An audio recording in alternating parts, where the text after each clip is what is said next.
Saudara saya mau ke Hong Kong dan istrinya itu bilang, nanti kalau suami saya lulus sekolah bahasa dan berangkat ke Hong Kong, saya mau membeli kios dan rumah dan mobil. Saya sering menasihati, Mbak, jenengan jangan seperti itu ngomongnya.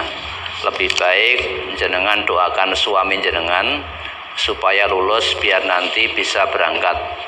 Karena Allah tidak suka kesombongan. Pertanyaan saya, apakah saudara saya itu sudah ke ayat Al-Munafikun ayat 9 dan apakah saya menasihati saudara saya dibenarkan? Coba dibuka ayatnya, bunyinya bagaimana toh? Al-Munafikun ayat 9. Surat Al-Munafikun nomor surat 63 ayat 9. Ya ayyuhalladzina amanu la tulhikum amwalukum wala auladukum an zikrillah wa may yaf'al dzalika faulaika humul khasirun. Hai orang-orang yang beriman, janganlah harta-hartamu dan anak-anakmu melalaikan kamu dari mengingat Allah. Barang siapa yang membuat demikian, maka mereka itulah orang-orang yang rugi. Tidak ada sangkut pautnya. Jadi saudara panjenengan itu punya cita-cita, ya, berupa satu keinginan. Ini kan suaminya mau menjadi tenaga kerja asing, bekerja di luar negeri. Nah nanti kalau sudah bekerja di luar negeri tentu mendapatkan hasil.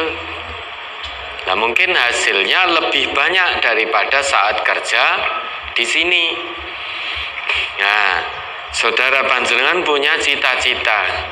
Nanti kalau suami dapat hasil dari pekerjaannya, saya pengen beli rumah, pengen beli mobil, dan lain sebagainya, dan lain sebagainya. Itu cita-cita. Apakah tidak boleh? Boleh. Apakah terkena ayat ini? Tidak. Nah nanti kalau ternyata betul Allah titipkan rezeki pada suaminya tadi, kemudian bisa beli ini beli itu, lantas hasil yang Allah titipkan itu tiba-tiba setelah terbeli semuanya itu menyebabkan dirinya sombong, merasa angkuh, berjalan di atas bumi, merendahkan orang lain, punya rumah baru, menganggap remeh orang yang masih ngontrak, punya mobil baru, memandang remeh orang yang belum punya mobil. Lah nanti kalau sudah seperti itu baru terkena ayat ini. Kalau baru sebatas cita-cita itu insya Allah tidak apa-apa, boleh mempunyai keinginan. Namun ingat, tidak setiap keinginan manusia itu bisa terwujud. Ya, pasti ada keinginan yang tidak bisa terwujud. Namun ada yang tidak diinginkan oleh manusia, namun itu pasti terwujud. Apa itu? Kematian. Kematian itu banyak manusia yang tidak menginginkan. Namun ingin atau tidak ingin, kematian pasti akan datang. Nah, sekalipun kita banyak keinginan, banyak yang kita inginkan, tidak semuanya bisa terwujud. Nah, kalau keinginan itu diwujudkan oleh Allah nanti, maka jangan sampai memalingkan kita dari mengingat Allah. Kalau rumah, mobil mewah, harta banyak, itu sampai memalingkan kita dari Allah, maka terkena ayat ini.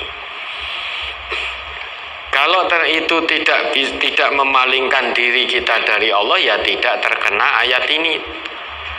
Nah, namun hati-hati, manusia itu punya sifat yang suka kufur kepada Allah. Biasanya manusia itu kalau diberi lebih oleh Allah, tiba-tiba mendadak yang meningkat itu adalah gaya hidupnya. Ya, harusnya tidak begitu. Yang meningkat harusnya infaknya, sedekahnya, zakatnya. Namun manusia itu biasanya, misalkan bulan ini Allah beri 1 juta, itu kebutuhannya cukup misalkan 700 atau 800 ribu. Nah nanti bulan berikutnya diberi oleh Allah 10 juta. Harusnya pemberian Allah meningkat, kebutuhannya kan harusnya tidak meningkat. Wong ternyata 1 juta saja kebutuhannya tetap 700 ribu cukup. Namun biasanya manusia ketika diberi lebih oleh Allah, yang terpikirkan langsung gaya hidupnya yang meningkat. Kenapa? Ketika Allah beri lebih 10 juta kok tiba-tiba gaya hidupnya meningkat menjadi tidak cukup. Ya, sehingga tidak ada rasa qanaah. Awalnya 1 juta merasa qanaah, merasa bersyukur, bisa menjaga dengan baik rezeki yang Allah berikan sesuai dengan yang Allah tetapkan. Tiba-tiba ketika diberi lebih, gaya hidupnya yang meningkat, kemudian sedekahnya justru malah semakin turun karena merasa iman-iman. Iman-iman karena kalau untuk sedekah, zakat, infak itu nanti tidak cukup lagi untuk memenuhi kebutuhan gaya hidup. Nah harusnya orang yang beriman itu meski boleh untuk membeli ini itu, namun hendaknya jangan melupakan kalau Allah beri lebih, harusnya infaknya, zakatnya, sedekahnya itu yang harus meningkat. Kalau misalkan 1 juta bulan ini bisa infak 50 ribu, sedekah 50 ribu, nanti kalau Allah beri bulan berikutnya 10 juta harusnya meningkat sedekahnya. Yang awalnya hanya 50-100 ribu, diberi oleh Allah lebih, meningkat infak dan sedekahnya menjadi 1 juta. Begitu harusnya. Nah, biasanya kita tidak. Ketika lebih, gaya hidup yang kita ikuti gonta-ganti, jor-joran. Dari sisi HP saja gonta-ganti. Hari ini HP-nya ini, besok Allah beri lebih, tukarkan HP yang lain. Besok Allah beri lebih, tukarkan yang lain, sehingga gonta-ganti terus. Tidak pernah ada perasaan cukup, padahal masih bagus HP-nya. Namun ya karena itu yang meningkat gaya hidupnya. Nah, lama-lama kalau terus-menerus mengikuti gaya hidup, maka akan melalaikan dari mengingat Allah. Harta yang Allah titipkan akan melalaikan dirinya dari mengingat Allah, karena memenuhi kebutuhan gaya hidup, bukan memenuhi kebutuhan hidup.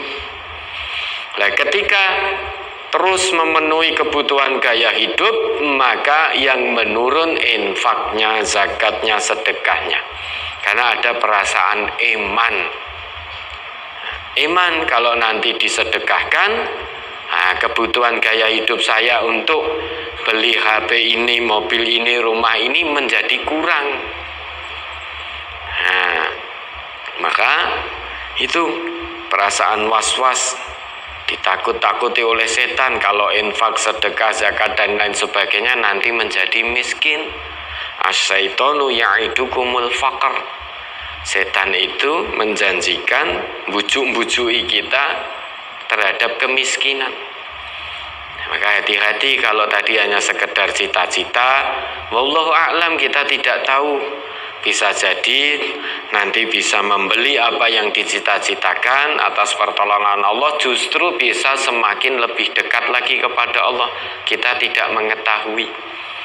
Nah nanti kalau ternyata setelah membeli ini itu semua yang tadi dia cita-citakan kok ternyata semakin jauh kepada Allah, maka diingatkan. Ya, mudah-mudahan bisa dipahami. Ada lagi?